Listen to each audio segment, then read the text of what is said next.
Farm succession planning is unique because of the dynamic of a farm family. Do you have an interested child for farming?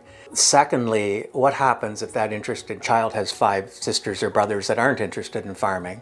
And how are they treated? And how does that fit into the master plan? With farms, you pretty much always have some level of a family dynamic there, and that's really what makes farm succession planning different than succession planning for other businesses. The earlier that you start, the more options that you're going to have on your side.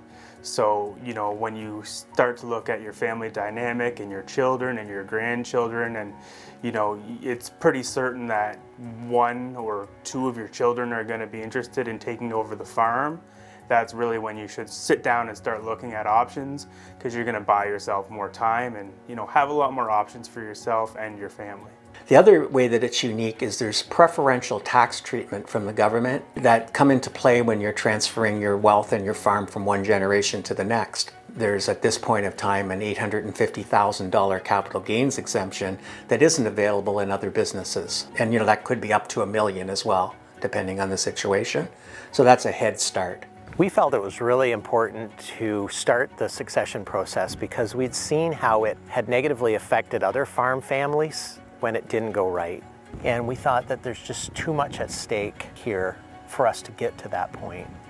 We really needed to make sure that we continue to talk every day and continue to manage the business without any disruption. Well, a number of years ago, I think we went to a farm show and we came to a booth and there was a succession planner there. And that's probably the very first time we said, let's go to some of these courses, one-day courses that they hold, and let's just see what's out there. We started talking to advisors at that point, succession planners. It's really ongoing, and there's been so many people over the years that we've talked to. It's not just one person that did it all. My advice to make things easier for families starting this, the first advice is to look beyond their traditional places for their advice. I know for a fact that there's maybe 4 or 5 people like myself in the province that do this kind of work on a very personal nature. And many people get stopped with their institution, that being a bank or some other institution, and thinking that they have all of the answers. I belong to an organization called the Canadian Association of Farm Advisors. And we're a number of professionals, myself as a financial planner, we have bankers, we have accountants, we have lawyers, we have seed dealers, we have real estate agents. We have all those kinds of people that we can look to for advice within our organization and have no problem putting together plans for people using the resources that we have through this organization. Succession at this point for us is divided into responsibilities. So Jeff and I are somewhat overseers, I guess you could say, general managers. Our oldest daughter is responsible for all the broilers. She's also an advisor for crops, and she's also working part-time on the dairy. Our next son in line is Dylan, and his main role is managing the dairy herd and every moving part within the barn. And then our next son, Dan, he's in charge of all the equipment and maintenance of those equipment, harvesting, everything to do with field crop. And he also helps in the barn as well. Everyone works really well together because they all know what they're responsible for. What they're responsible for is probably what they'll end up with in the end. But exactly how that works with our accountant and all of that is still a little bit up in the air, but we're getting there. A big difference between farm succession planning and estate planning is succession planning really comes down to the family dynamics and making sure that everybody within your family is treated fairly. There's a big difference between making sure people are treated fairly versus equally. So it's just about having an open and honest conversation. And it's, really not about taxes or money at the end of the day. Succession planning really comes down to relationships. Succession planning is what's happening now or in the present or in the near future while everybody's still living. Estate planning is when a farmer passes away and leaves his asset or his farm through the will to the next generation. Some people think that estate planning and succession planning are the same thing when they're really not. And for some families, estate planning is all you really need. For other farmers, succession planning and estate planning should be combined. My brother went through to college to take over the farm.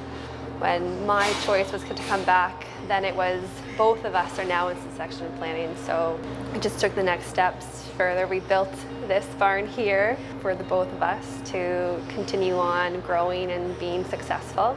We've been planning slowly but surely to make that step. We've talked about succession planning quite a bit. We all kind of know what we're looking for, what the baseline is, what we got kind of lined up. And so we're all in agreement. There aren't any fights or arguments about anything. And so while nothing is in paper and set in stone right now, we've got a good understanding of it. When we talk about succession planning, it's just here in the barn. We just kind of bring it up on what's going to happen, what we're going to do about it, who's going to be in what aspect of the farm. There's no pressure, it's just nice and straightforward and kind of goes with the flow. My kids are, one's 29 and 31.